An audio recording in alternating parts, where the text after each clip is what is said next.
जिसका धर्म ही संग्राम है, जीवन इसी का नाम है, जीवन इसी का नाम है। जीवन इंसान चलता है, पैरों से चले या न चले, लेकिन उम्र से हर पल चलता है। और जीवन का कारवां एक पल के लिए भी रुकता नहीं। हर क्षण अंतिम क्षण का पीछा कर रहा है, हर कदम अंतिम कदम का पीछा कर रहा है, हर श्वास अंतिम श्वास का पीछा कर रही है। समय कितना कीमती है, और उन्हीं कीमती समय में एक यह भी चातुर्मास का समय आया है। आचार्य भगवान गुरुवर श्री विद्यासागर जी महाराज की कृपा से, उनकी दया से, उनकी अनुकंपा से उन्हें मालूम था कि गांव के लोग जल्दी जाग जाते हैं तो जल्दी सो भी जाते हैं। गुरुदेव को एहसास हुआ, और 8 तारीख को जैसे ही सामायिक से उठे, आचार्य भगवान ने ब्रह्मचारी जी के माध्यम से संकेत दे दिया। सुन करके मुझे लगा कहीं सपना तो नहीं है, क्योंकि सोचा ही नहीं था। आप लोगों ने सोचा था क्या? बिल्कुल नहीं सोचा था, लेकिन गुरुदेव ने संकेत दिया। सहज भाव से चलकर के यहाँ पर आ गए, और ये पहला ही चातुर्मास हो रहा है ऐसा नहीं है, इस जीवन में अनंत चातुर्मास कर लिए हैं।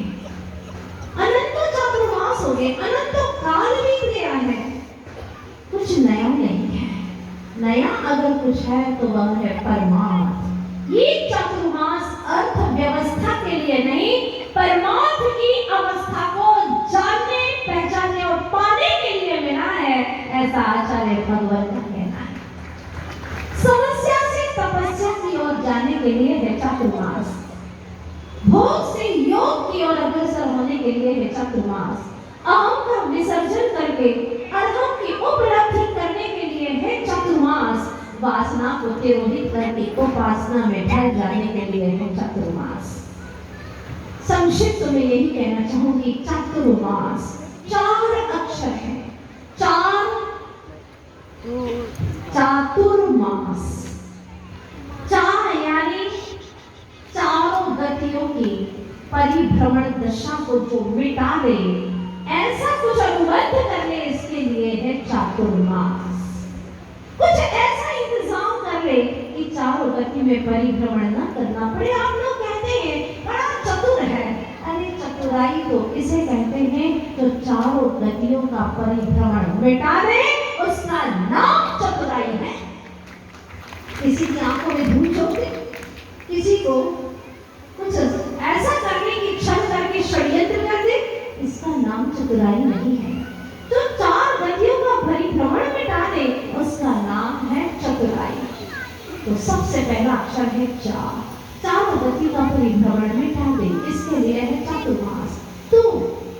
तुष्माश भिन्न जैसी तत्व ज्ञान की उपलब्धि के लिए है, आत्मबोध के लिए है चातुर्मास, तत्व ज्ञान है, ज्ञान के लिए है चातुर्मास। मां मोह मत करो, इसके लिए है चातुर्मास। और स यानी समता को धारण करो। अगर कोई तुम्हारे लिए कुछ कह भी दे, कुछ प्रशंसा करे तो भी सहज, बुराई करे तो भी सहज, अगर ऐसी भावना है तो चातुर्मास आपका सार्थक है, क्योंकि स शब्द कह रहा है समता को धारण करो। आप लोग तैयार हैं चातुर्मास के लिए? ऐसा चातुर्मास होता है जहां पर 4 प्रकार की शुद्धि की जाती है। व्यवहार शुद्धि, जो कि व्यवहार में होती है, जिससे सरलता आती है। जितनी सरलता हो उतनी व्यवहार शुद्धि होती है।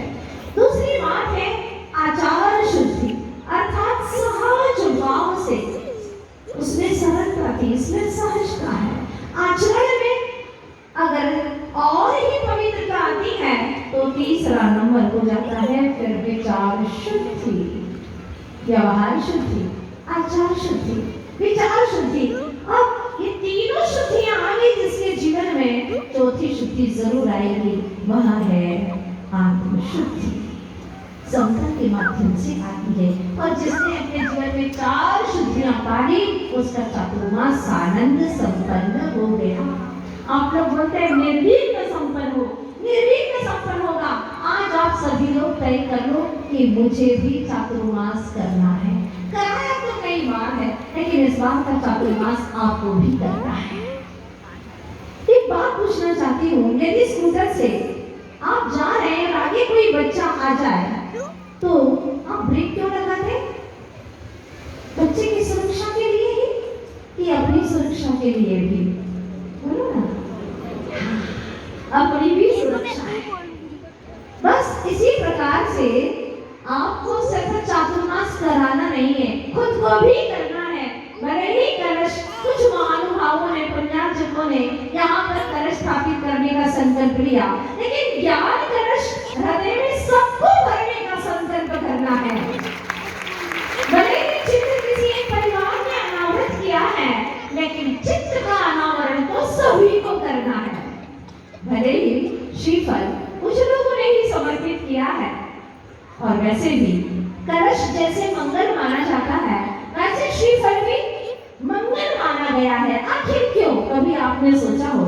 जैसे कि कलश में जल भरा हो तो उसको अलग कर सकते हैं, ठीक उसी प्रकार से श्रीफल का जल भी अलग किया जा सकता है। इसीलिए कलश के समान श्रीफल को भी मंगलप्रद कहा गया है, किंतु फलों के रस को फल से अलग ऐसे नहीं किया जा सकता जैसे कि श्रीफल के जल को किया जाता है। इसीलिए श्रीफल को भी मंगलप्रद कहा है। भले ही कुछ लोगों ने श्रीफल चढ़ाए हो, लेकिन अपने भीतर में तो धर्म रूपी श्री लक्ष्मी का अवतरण सभी को करना है, लक्ष्य बनाना है। एक क्षण बहुत कीमती है, क्योंकि कहा गया है आषाढ़ में बन गए आलसी तो श्रावण में श्रवण भी न कर पाओगे, और श्रावण में धर्म श्रवण नहीं कर पाए तो आषाढ़ के बाद में श्रावण, और श्रावण के बाद में भादो आता है, भद्र परिणामी बन न पाओगे। और भाद्रपद में भद्र परिणामी न बने तो कुमार में तो कुमार ही रह जाओगे। हाँ, ये सच है। एक लड़का, एक बालक, एक युवा, उसने कहा पिताश्री, मैंने तो तय कर लिया है कि मैं इसी लड़की के साथ में विवाह करूंगा, वरना क्या करेगा? बस वही धमकी जो आजकल के समय में देते हैं, बस देख लेना, मैं सुसाइड कर लूंगा, लेकिन शादी उसी के साथ में करूंगा। पिता ने कहा बेटा धीरे रखो, ऐसे अधीर नहीं होते पिता के सामने। आखिर मैं भी तुम्हारा पिता हूँ, मैं भी तो जानना चाहता हूँ कि आखिर वो लड़की है कौन सी, कैसी है वो लड़की, मैं भी तो जानना चाहता हूँ। मैं एक बार उसकी परीक्षा कर लूं, अपने खानदान के योग्य है भी या नहीं है, उसका खान पान कैसा है, उसका व्यवहार, उसका आचरण कैसा है। अभी ही मैंने बताया आपको 4 शुद्धियां बहुत जरूरी है। अगर आपके आहार की शुद्धि नहीं है, खान पान की शुद्धि नहीं है, तो खानदान की शुद्धि कभी नहीं हो सकती, ध्यान रखना। इसीलिए कहा है चौका की शुद्धि होना चाहिए। चौका शुद्धि, आजकल चौका हो गया गायब, इसके स्थान पर आ गया किचन। किच होती रहती है, वह है किचन। और चौका जहाँ 4 प्रकार की शुद्धि का ध्यान रखा जाता है। इस सारी चर्चा में आपको बहुत शिविर में आप लोगों से करने वाली हूँ, पुरुष वर्ग से खास तौर पर, ताकि आप लोग अपने घर की महिलाओं को समझा सकें, सिखा सकें। वर्षों से आपको सिखा रही है, ऐसे करो वैसे करो, लेकिन अब की बार तुम्हें सिखाने का अवसर आ गया है। वो पूछेंगी बोलिए जी क्या पढ़ कर के हमें भी बता दीजिए, लेकिन वही चीज बताना है जो हम आपसे कहेंगे। और स्वर्णिम अवसर कल प्रातः 7:45 से आप लोगों के सामने आने वाला है मात्र पुरुष वर्ग, और वह पुरुष वर्ग 8:20 तक पढ़ेंगे। लगभग 8:20 के बाद में महिलाएं सभी प्रवचन में आ सकती हैं और आप लोग भी पूरा आनंद लेंगे। हाँ, तो ये बात जरूरी है, चौका शुद्धि होना, इसके बिना आचरण की शुद्धि नहीं हो सकती। तो पिताजी ने कहा बेटा तू कर लेना, लेकिन एक बार मुझसे पूछते लेने दे कैसी है वो लड़की, परीक्षा तो कर लो। पिताजी ने पूछा बेटी एक बात बताओ, मैं तुमसे कुछ पूछना चाहता हूँ, 27 में से 7 चले गए तो कितने बचे?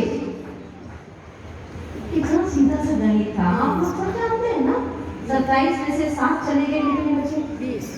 सीधी सी बात है। लेकिन लड़की ने जवाब दिया, सुनकर आप चुप जाएंगे। लड़की ने कहा, जी 27 में से 7 गए, 0। हाँ, 0।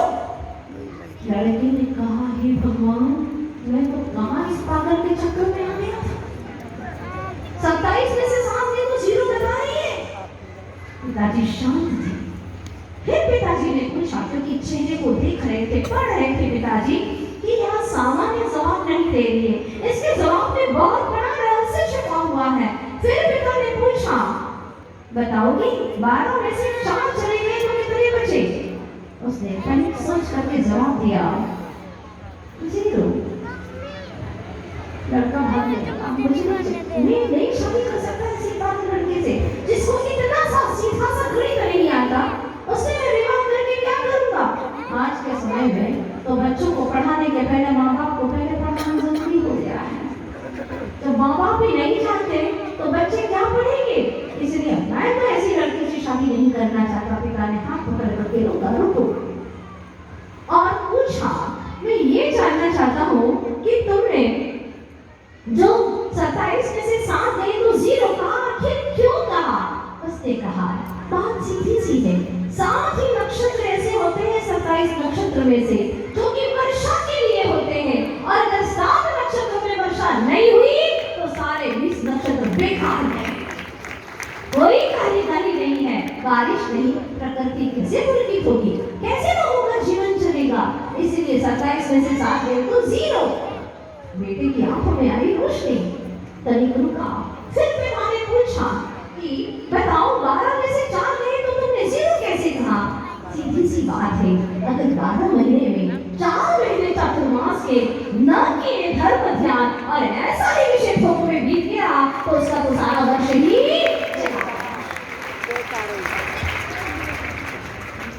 शाबाश बेटी शाबाश। अब पिता कहता है कि मैं तो ऐसी ही लड़की से विवाह करवाऊंगा। पुत्र क्या समझे, वो समझता नहीं था, लेकिन जब ये गहरी गहरी बातें उसके दिमाग में आई तो वह तैयार है। क्या इसके बाद में शादी हुई नहीं हुई, इससे अपने को क्या लेना देना?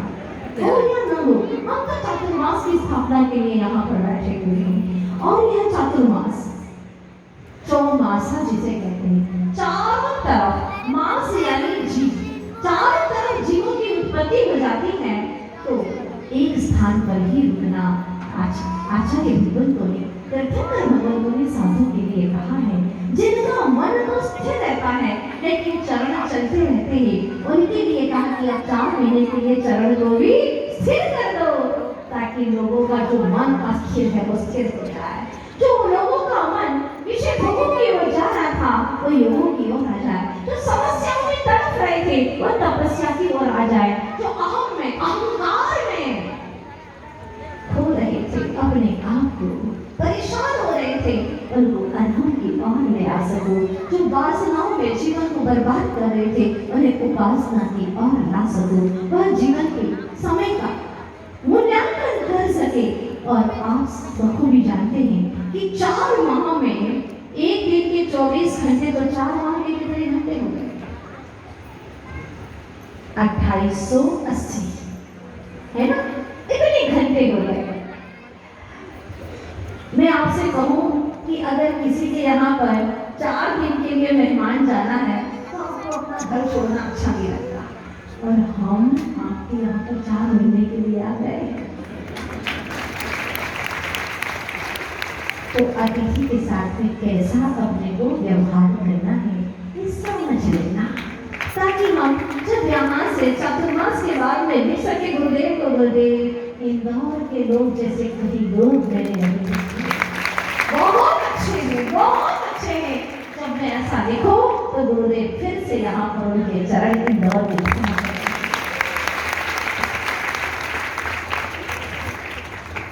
जहाँ पर मान अच्छा दिखता है तो वहाँ पर बार बार मान भेजा जाता है। बस यही स्थिति है। तो आपसे मेरी गुजारिश ये है कि 120 दिन में आपको सिर्फ 240 घंटे निकालना है। नहीं निकाल सकते तो कम से कम 120 घंटे तो निकालना ही निकालना है। ऐसा कर लेना, सवेरे आपका समय तो शाम को अपनी घरवाली के लिए समय ले लेना। लेकिन इन 4 महीनों में आपको अपने घर को बनाना है धर्मशाला, और यहाँ पर जहाँ हम लोग रहेंगे चातुर्मास में, उस धर्मशाला को बनाना ही घर, ताकि आप लोग निज घर को जान सके, पहचान सके।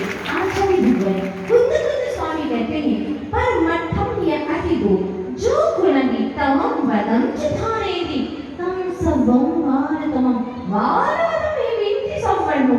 क्या बात कहते हैं, जिसने परमार्थ को नहीं पाया, अर्थ तो बहुत पा लिया, लेकिन परमार्थ को प्राप्त नहीं किया, तो उसका जीवन तो पूरा यूं ही चला गया। बिना परमार्थ के, बिना तत्व ज्ञान के, बिना भेद ज्ञान के, चाहे कितने भी तप व्रत करो, वह सब बाल व्रत है, यानी अज्ञानी के व्रत है, वो कर्म निर्जरा में कारण नहीं बनते। इसीलिए आपको इन दिनों में बस एक लक्ष्य बनाना है, मुझे आत्मतत्व को पहचानना है, परमार्थ को जानना है। अगर ये नहीं जाना तो क्या करेंगे, राग की द्वेष में ही पूरा जीवन व्यतीत हो जाएगा। जिसे राग सीखा उपयोग को, जिसे राग सीखा उपयोग को, चातुर्मास के अंत में आप कहेंगे, उस मोह को मैंने छोड़ दिया, छोड़ दिया, जो दृष्टि अंतर जाती थी, उस दृष्टि से नाता जोड़ दिया, छोड़ दिया। जो दृष्टि अंदर की ओर जाती है, बस उसी दृष्टि से मुझे नाता जोड़ना है। अब बाहर की व्यवस्था तो बहुत करती। कुछ लोग कहते थे कि माता जी हम क्लास में कैसे आ पाएंगे, हम तो बाहर की व्यवस्था देखेंगे। भाई व्यवस्था देखते देखते अनंत काल बीत गया, अब अपने परिणामों की अवस्था को सुधार लो। मुझे वो घटना याद आती है जब आचार्य भगवान त्रिलोकी में चातुर्मास के दरमियान पहुंचे थे, बहुत नजदीक था चातुर्मास, तो वहां के कई वर्ष पहले की घटना है, 35 वर्ष से भी आगे की। जब वहाँ आचार्य भगवान पहुंचे तो अशोकनगर, गुना, आसपास के महानुभावों ने जाकर के कहा कि आचार्य श्री आप यहाँ चातुर्मास करेंगे, लेकिन बहुत अव्यवस्था होगी, बहुत परेशानी आएगी। हम चाहते हैं कि आप चातुर्मास हमारे नगर में करें, क्योंकि रास्ते में नदी नाले बहुत पड़ते हैं, लोगों को आने जाने में दिक्कत होगी। इसीलिए हमारी भावना है कि आप हमारे नगर में चातुर्मास करें, यहाँ हम व्यवस्था नहीं कर पाएंगे। आचार्य भगवान को आप लोग जानते हैं, टेलीग्राफी लैंग्वेज में बात करते हैं। देखो देखो अपनी आत्मा को देखो, थोड़ी सी कुछ बोलने की जरूरत नहीं है, समय गुजर कर गया और कुछ बोलने ही नहीं। आचार्य श्री चातुर्मास की स्थापना हो गई और सारा संघ बीमार पड़ा था वहां पर, बुखार ही बुखार, सभी लोगों को बुखार आया। 1 महीने के बाद में आचार्य भगवान ने पहला प्रवचन किया। जब पहला प्रवचन किया तो हम सब सुन रहे थे कि क्या बोलने वाले हैं, और आचार्य जी ने सबसे पहले शुरुआत की। आज के प्रवचन की शुरुआत मैं आप सभी लोगों से प्रश्न से करना चाहता हूँ। सभी लोग संग लेके कौन सा प्रश्न करना चाहते हैं और कैसे जवाब दे पाएंगे, आचार्य जी ने कहा। मैं पूछना ये चाहता हूँ कि कौन किसकी व्यवस्था करता है। जो अस्त व्यस्त है उसकी व्यवस्था की जाती है, या जो व्यवस्थित है उसकी व्यवस्था की जाती है। सारे लोग समझ गए किसी और का किस्सा नहीं है, भाई भी अपना ही किस्सा है, सिर नीचे झुकाए बैठ गए। फिर आचार्य भगवान ने दूसरा प्रश्न किया। अब मैं ये पूछना चाहता हूँ कि अस्त व्यस्त मैं हूँ या तुम? लोगों की आंखें नीचे हाथ जोड़ करके विचार बैठ गए। फिर तीसरा प्रश्न किया आचार्य भगवान ने। अब मैं तीसरा प्रश्न ये करना चाहता हूँ